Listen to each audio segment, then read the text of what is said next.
ये 20 लक्षण में सबसे पहला लक्षण है नाम जपने में रुचि, स्वाद आ जाता है। स्वाद, ऐसा स्वाद आता है कि रातों जग जग करके उपासक नाम जप करता है। भोजन पाने में डरता है नाम न छूट जाए, मित्रता करने में डरता है नाम न छूट जाए, सगे सने संबंधियों से बात करने में डरता है नाम न छूट जाए।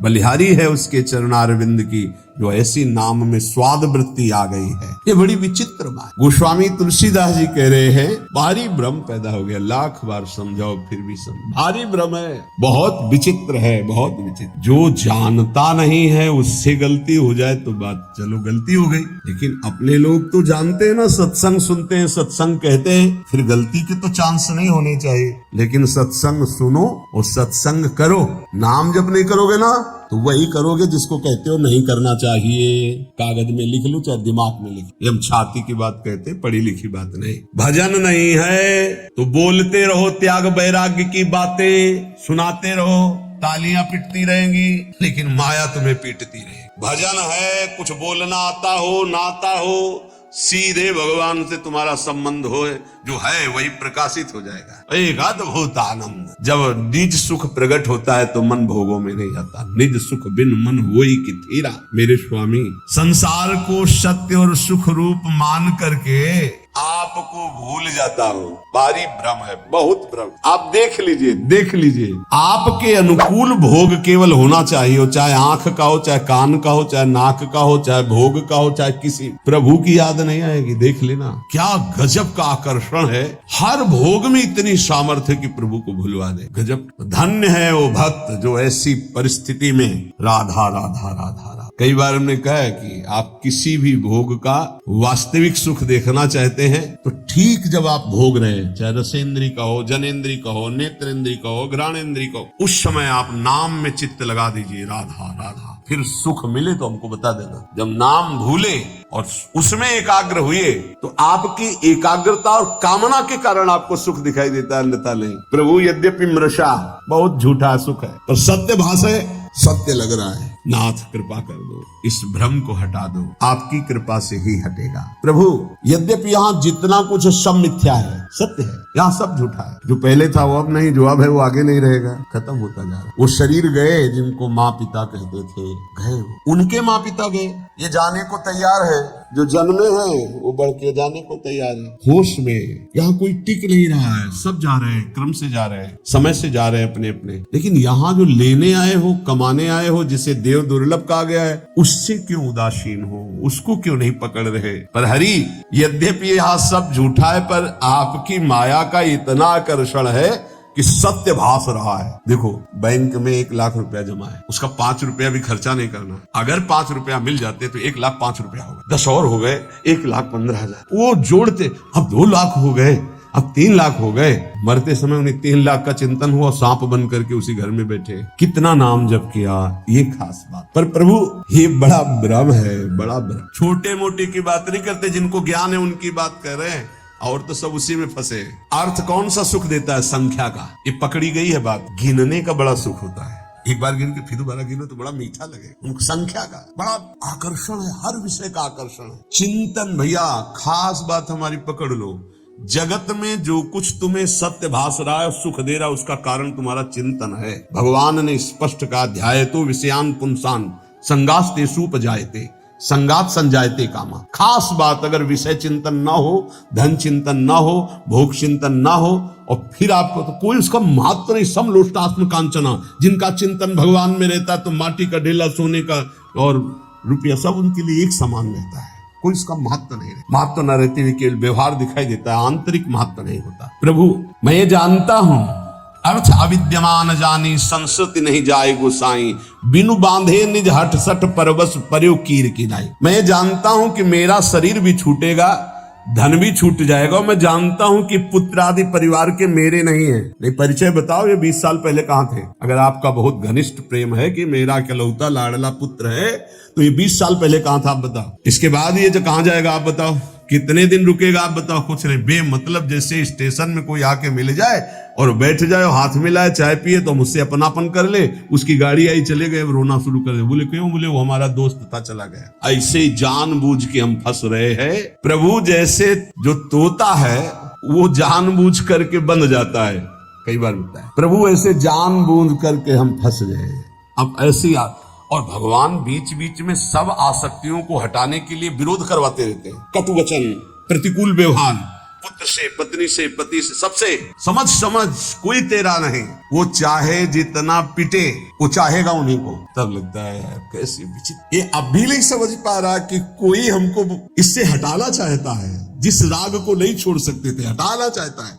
अब बोल राधा राधा, निकल पड़ भगवान की खोज में, तेरा मंगल हो जाएगा। नहीं नहीं, बंदे कीर मरकट की लाई। सपने व्याधि विविध बाधा, जन्म मृत्यु उपस्थित आई। वैद्य अनेक उपाय करे, जागे बिनु पीर न जाई। भाई ऐसा है जैसे कोई स्वप्न में देखा कि मेरे पेट में बहुत दर्द हो रहा है और इतना भयानक दर्द कि बस मरने जा रहे हैं। अब वो चिल्ला रहा है स्वप्न में, पेट दर्द कर रहा है, दवाई दो, और आवाज बाहर निकल रही है। अब बाहर से बड़े बड़े वैद्य बुला करके उसको दवाई पेट में लगाई जाए तो क्या उसका दुख दूर होगा? विचार करके बताना। बोले नहीं, वैद्य अनेक उपाय करे, जागे बिनु पीर। उसको दवाई की जरूरत नहीं। बोले जरूरत क्या? उसे जगा देने की जरूरत। अब ना पेट में दर्द है, ना मृत्यु जैसा कष्ट है, कुछ। थोड़ी देर स्वप्न का नशा रहता है जागने के बाद भी, अच्छा या बुरा का।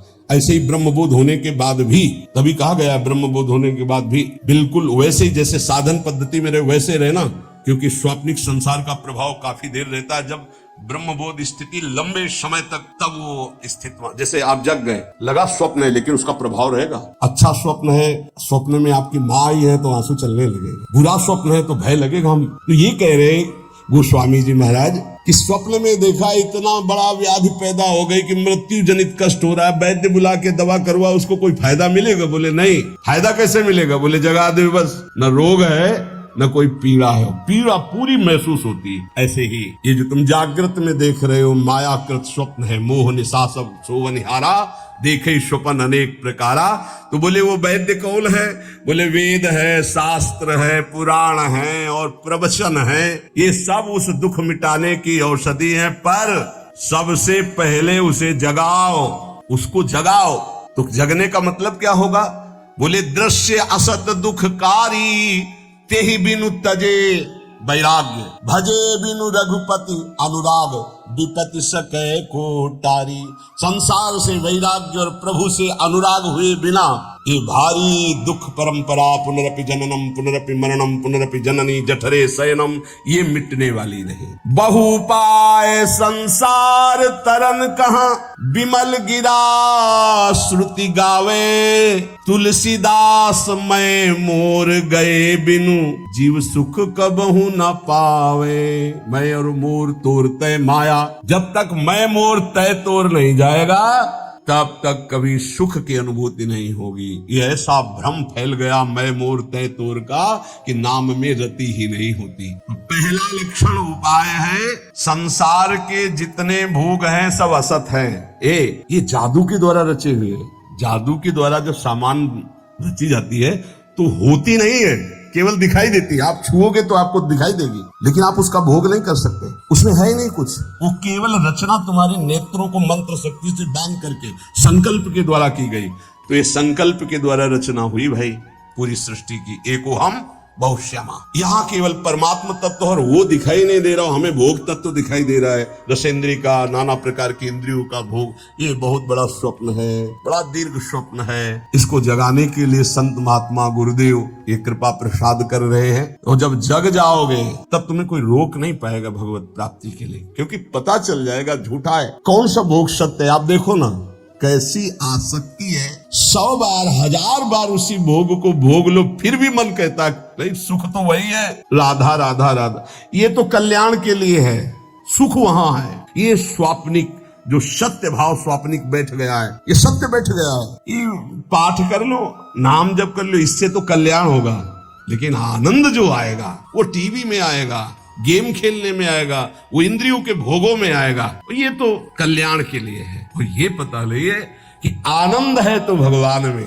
और दुख है तो दुखालयम शाश्वतम संस। बड़ा विचित्र माया का जाल बिछा हुआ है, जिसने उन्हें बिछाया है वही तुम्हें निकालने के लिए कृपा भी कर रहे हैं, सत्संग मिल रहा है। पहला है नाम जप, बैठा लो। भक्ति का पहला लक्षण है अव्याव्रत भजनात्, अखंड भजन, निरंतर भजन। भजन नहीं है तो भक्ति की पहली सीढ़ी ही नहीं तुम्हारे, तो फिर महल पर कैसे पहुंच जाओगे। पहला लक्षण राधा राधा राधा राधा, खूब नाम जप। दूसरा लक्षण, उस भक्त की जिह्वा से कभी भी किसी की निंदा नहीं निकल सकती। इनको अपने जीवन में स्वाध्याय के रूप में रखकर आचरण में उतारना चाहिए। कभी भूल कर किसी की निंदा मत करो, नहीं आपका भजन करने का भाव नष्ट हो जाएगा और भजन नष्ट हो जाएगा। तीसरा, चाहे जितनी अच्छी वस्तु आ जाए, चाहे जितना बड़ा मित्र आ जाए या कोई भी सांसारिक पद प्रतिष्ठा, कभी हर्षित मत होना। हर्षित हो गए तो भगवान का भजन छूट जाएगा। हर्ष मत कर। ये हर्ष द्वंद के अंदर आता है, हर्ष और शोक। बढ़िया कोई गाड़ी आई, कोई सामग्री आई, कोई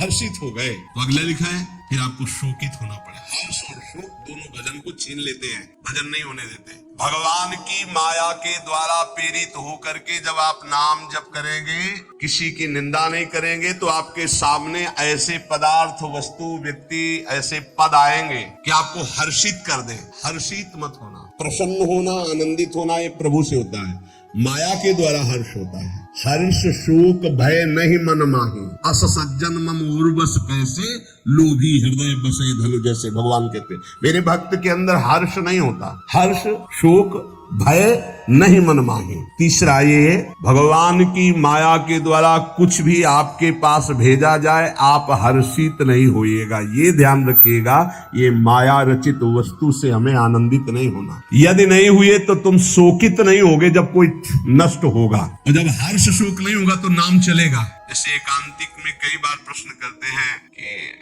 हमारा पुत्र मर गया, भगवान पर श्रद्धा नहीं रही, हमारा तो भजन ही चौपट हो गया, अब हमारी श्रद्धा नहीं रहेगी। वो हमारा सब काम चौपट हो गया, जब से भजन शुरू किया सब बाधाएं खड़ी हो गई, हमारी श्रद्धा नहीं रही। क्यों? पाप नष्ट हो रहे। भजन शुरू किया, माया ने विघ्न रूप प्रारब्ध को सामने खड़ा कर दिया। अगर चुपचाप सह गए, शोक आ गया है, नाम चल रहा है, चिंता मत करो, शोक आनंद में बदल जाएगा। हर्ष आया है, हर्षित मत हो, नाम जप करो, यही निरंतर आनंद में बदल जाएगा। हर्षित हुए तो शोकित होना पड़ेगा, शोकित हुए तो सब निराशा छा जाएगी, न प्रभु में आशा रह जाएगी न भजन में। चौथा, यदि कभी तुम्हारे सामने ऐसी परिस्थिति है किसी की कि वो बड़े दुख में है और तुम उसका दुख दूर करने में शरीर से, धन से, वस्तु से सक्षम हो, तो तुम्हें कभी उसकी उपेक्षा नहीं करनी चाहिए। ये बात जरूर ध्यान रखे, इससे बहुत लाभ होता है। किसी के दुख को देख करके उपेक्षा न करे। यदि अपने को अवसर मिला है तो श्री जी का बगीचा है, उसके सामने कोई सावन के समय,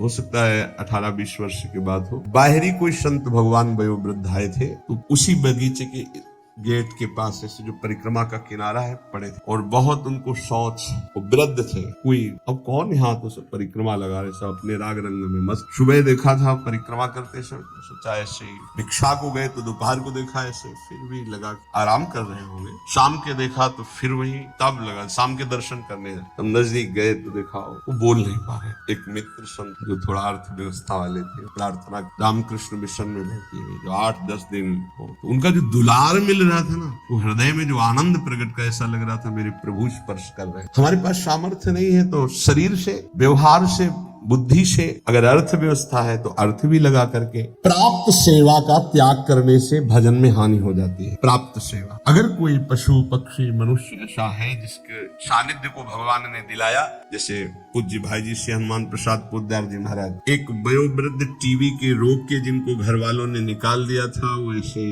रोड के किनारे, बहुत ही बुरी दशा थी। तो किसी भक्त ने बताया कि ऐसा ऐसा कई दिन से देख रहे हो। बहुत भाई जी नजदीक गए, उनको उठा के लाए, अपने एक कमरे में रखा, जांच करवाई तो टीबी बहुत बढ़ी हुई। अच्छा, ये संक्रामक रोग होता है, थूक आदि, तो सब वो ऐसे दस्ताने और मास्क लगाकर भाई जी ऐसे ड्यूटी बंधी की 2-2 घंटे 3-3 घंटे सब इनकी सेवा में। अपरिचित, रोग ग्रसित, अनाथ, प्राप्त सेवा ये भगवत स्वरूप है। भाई जी से कहा, भाई जी संक्रामक रोग होता है, आप मास्क नहीं लगाए, आप सावधान बोले देखो आप मरीज की सेवा कर, हम भगवान की सेवा, हमें कुछ नहीं होने वाला क्योंकि मैं अपने भगवान की सेवा कर रहा हूं। आप मरीज की आप जरूर पहनिएगा क्योंकि आप मरीज की कर रहे हैं, हम श्री भगवान की, हमारे श्री भगवान। बड़े बड़े महापुरुषों से शिक्षा मिलती है, कभी ऐसा अवसर मिले तो जरूर वहां प्रमाद नहीं करना चाहिए कि हमारा क्या नहीं, भगवान उस रूप में आपको कुछ विशेष स्थिति प्रदान करने के लिए सेवा का अवसर दिए। ये चौथा,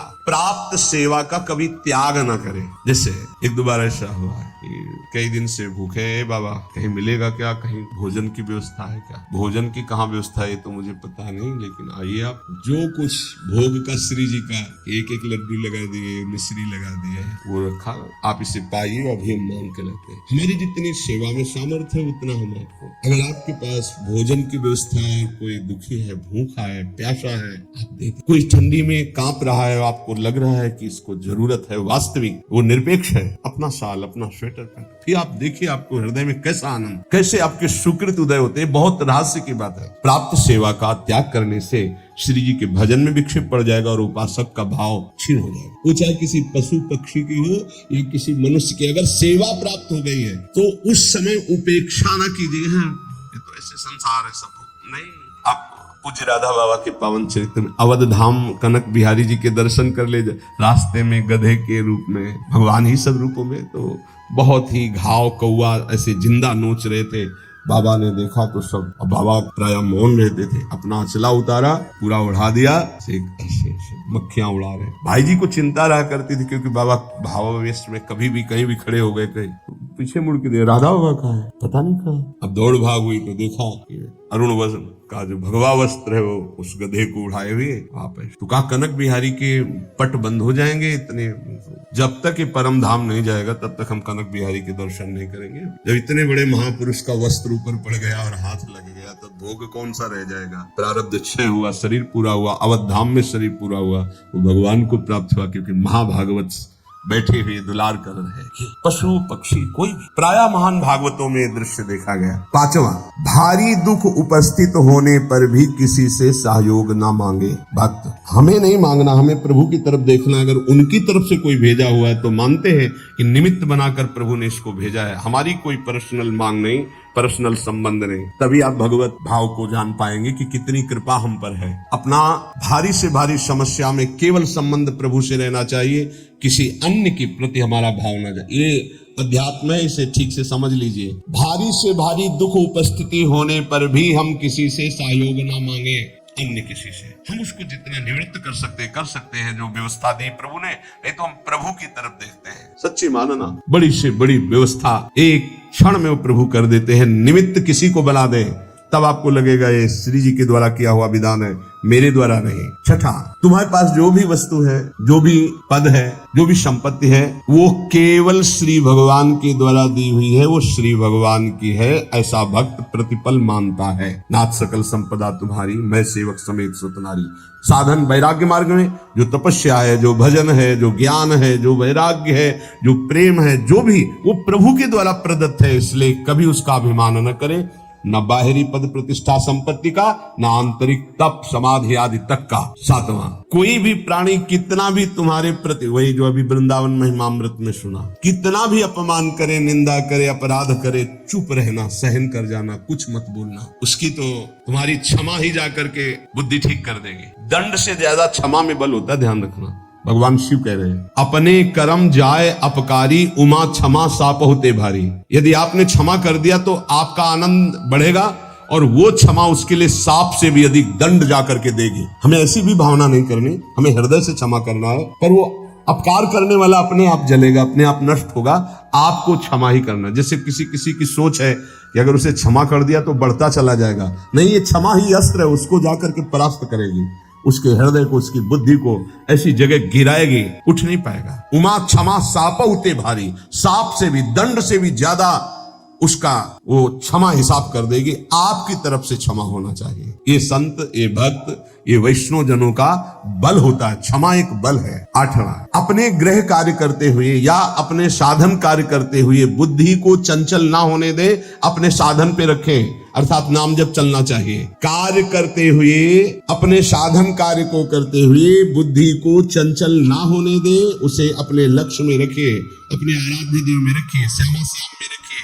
9वां, मृदु भाषण कीजिए, कभी कठोर भाषण, उद्दंडता पूर्वक ऐसे शब्द ना निकल जाए कि किसी के हृदय में चोट पहुंच जाए, किसी का हृदय दुखी हो जाए, ऐसा नहीं बोलते। बहुत संभाल के भक्त को बोलना चाहिए। आपकी वाणी नाम जप करती है, इसलिए कोई ऐसे शब्द ना निकले। बहुत भूल हो जाती, कभी कभी ऐसे शब्द निकल जाते हैं जिनको फिर बाद में बड़ा पश्चाताप होता है। यद्यपि हितकर भावना से ही निकलते हैं, पर वो नहीं निकलने चाहिए, क्योंकि भजन करते हो सत्य हो जाएगा उसके ऊपर। मान लो धाम वास करते हो, भजन करते हो, आपने शासन के लिए ही बोल दिया कि भोगोगे दुर्गति हो जाएगी, मान लो, नहीं बोलना तो भाई ऐसे चलने से ऐसा होता है, ऐसे चलने से ऐसा होता है, बस भोगोगे दुर्गति हो जाएगी। समझ नहीं पा रहे, आप सीधे उसको दंड विधान दे रहे हो, ऐसी गलती हो जाती है। आप जितना भजन करते हैं वो भजन कोई साधारण नहीं है। आप जो राधा राधा बोलते हैं, मधुर भाषी रहिए, किसी को ऐसा न निकल जाए कि उसको दंड भोगना पड़े, तो आपका भजन क्षीण हो जाएगा। प्रार्थना करते हैं कि आपके पास अगर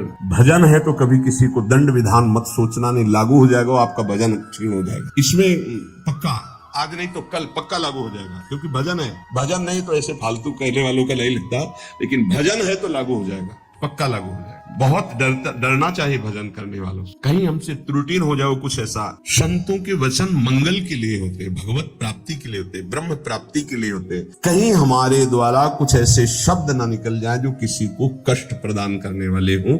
बहुत संभल के, क्योंकि भजन करते हो पक्का लागू हो जाएगा। यदि नाम जप कर रहे हो पक्का लागू हो जाएगा, पर आपका भजन क्षीण हो जाएगा। जैसा आप संकल्प करेंगे वैसे ही आपकी दशा होगी, ध्यान रखना। यदि हम संकल्प करते हैं दूसरों का मंगल हो तो हमारा मंगल हो जाएगा, हम दूसरों का मंगल में तो हमारा मंगल हो जाएगा, पक्का हो जाएगा। 10वां, गंदी भाषा का प्रयोग, अश्लील भाषा, ये नाम जापक की जिह्वा से नहीं होना चाहिए। गाली गलौज, ये सब गंदी बातें, ये सब नहीं। हंसी मजाक में गंदी बातें, ये सब नाम जापक की जिह्वा पे नहीं होनी चाहिए। कहा जो कोई भी व्यसन करता है, कोई भी व्यसन, उसका नाम सिद्ध नहीं हो सकता, उसका भजन सिद्ध। देखो जो सिद्ध पुरुष है उनकी नकल नहीं करनी चाहिए। जो भगवत प्राप्त हैं, जिनका भजन निरंतर चलता है, उनकी नकल नहीं करनी चाहिए, उनका आचरण अनुसरण नहीं करना। वो जो उपदेश से उनका आचरण मिले, ऐसा शास्त्र आज्ञा करते। कोई भी व्यसन साधक अगर करेगा, अश्लील संभाषण बोलेगा, तो नाम कैसे सिद्ध हो पाएगा। 10वां यही कि अश्लील शब्द न बोले,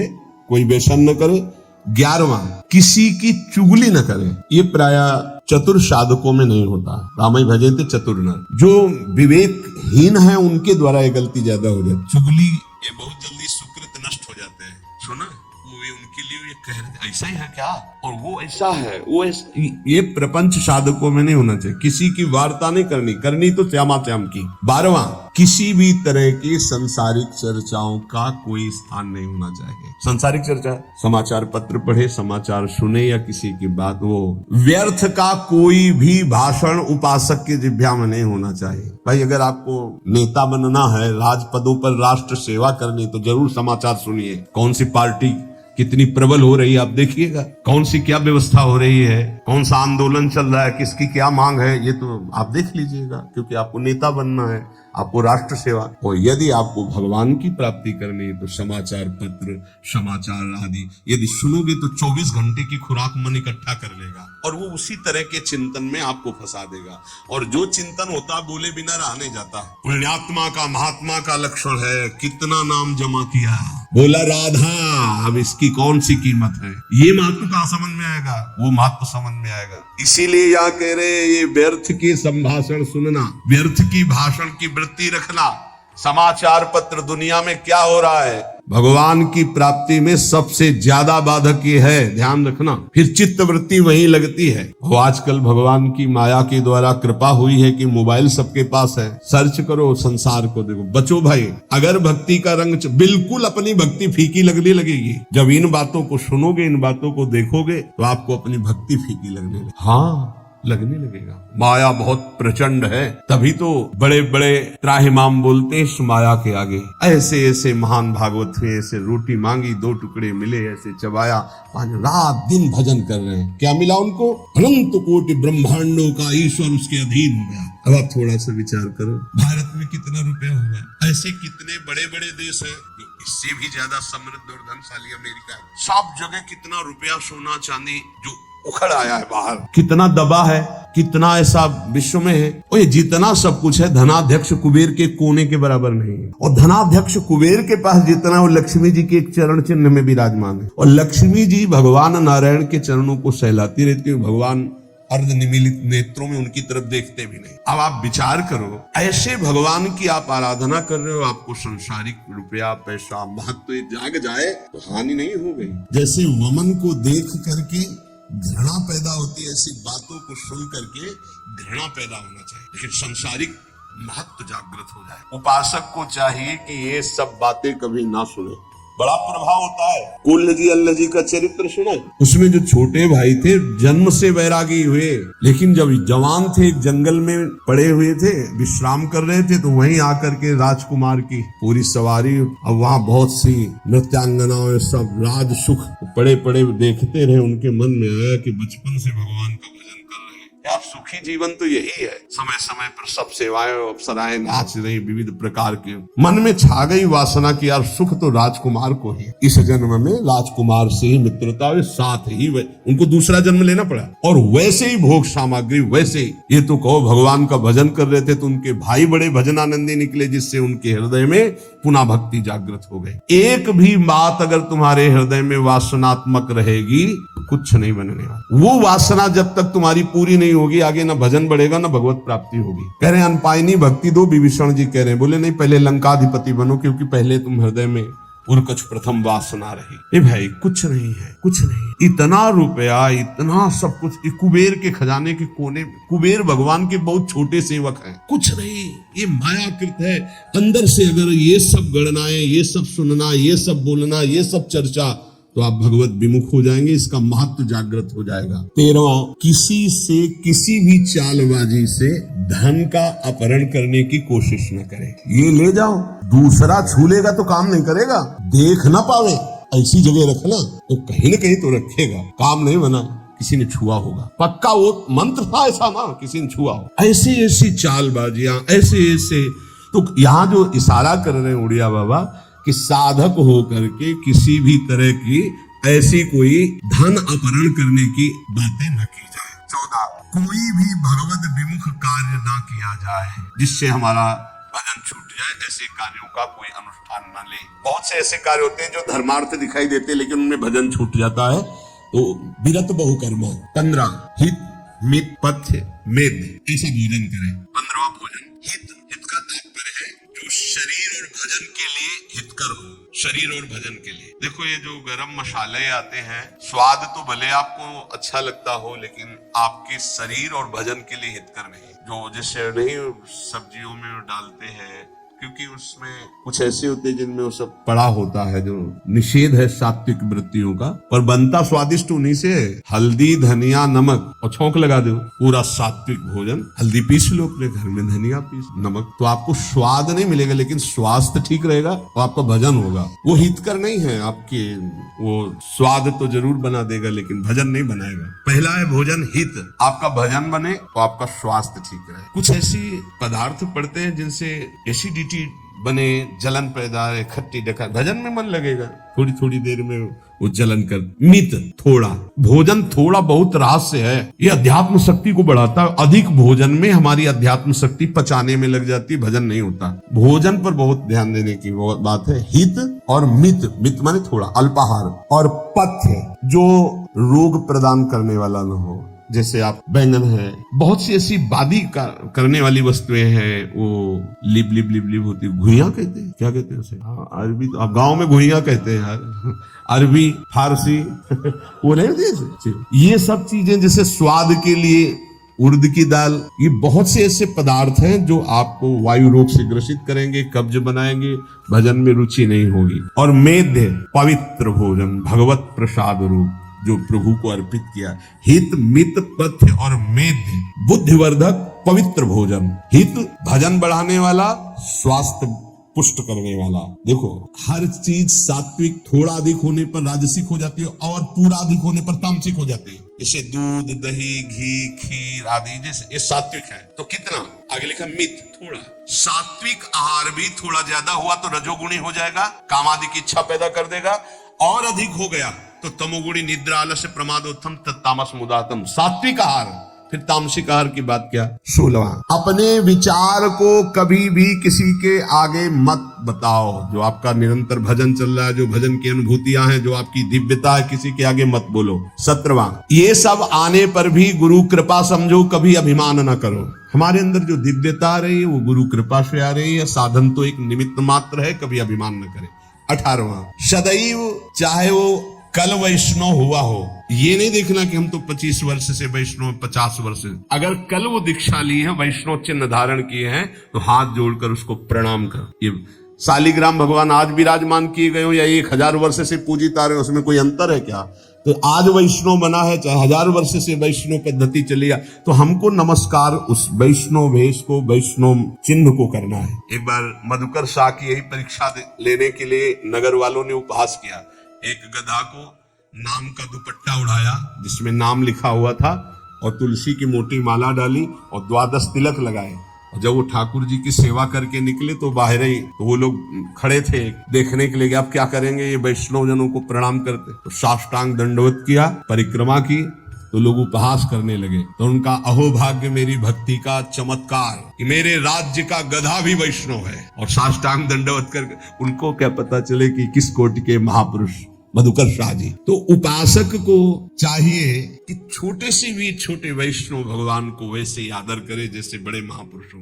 हमारी दृष्टि वैष्णव पर, किसी वैष्णव पर दृष्टि गई तो ऐसे होना चाहिए। सब देखो पूज्य महाजन जैसा करते, गुरुदेव भगवान के सामने ही सब हमारे गुरु भाई बैठे हैं, शिष्य जन सरकार पंचांग प्रणाम करते हैं। क्या है, किसको प्रणाम? जो मंत्र यहाँ वो मंत्र आचार्य के द्वारा मिला हो वही इनके, ये समान भाव से पूज्य हो गए, ऐसे भाव से पूजन। पूज्य श्री चंद्रशेखर बाबा की एक घटना उनके शिष्य बता रहे थे कि एक दिन बाबा के चरण पादुका में छू गए शिष्य की, बाबा बैठ करके पादुका को, अरे बाबा मार दिया ये तो हमारी पादुका। बोले नहीं, इसमें वैष्णव चरण पड़ते, वैष्णव चरण पादुका है। उस महापुरुषों की चेष्टाओं से पता चलता है कि वैष्णव का कितना आदर किया जाता है। तो चाहे कल वैष्णव हुआ हो, वो वैष्णव चिन्हों से चिन्हित है, उसका आदर, उसका सम्मान मानो प्रभु को प्रसन्न करना। 19वां, अपना भागवतिक गुण छुपा करके दैन्य भाव दिखावे। सब कलाओं में प्रवीण महान विद्वान होते हुए भी दूसरे की सरल भाषा से कही हुई बात सुने चुपचाप। अपने को कि हमें सब आता है, विद्वान है, अपने गुणों को प्रकाशित न करे,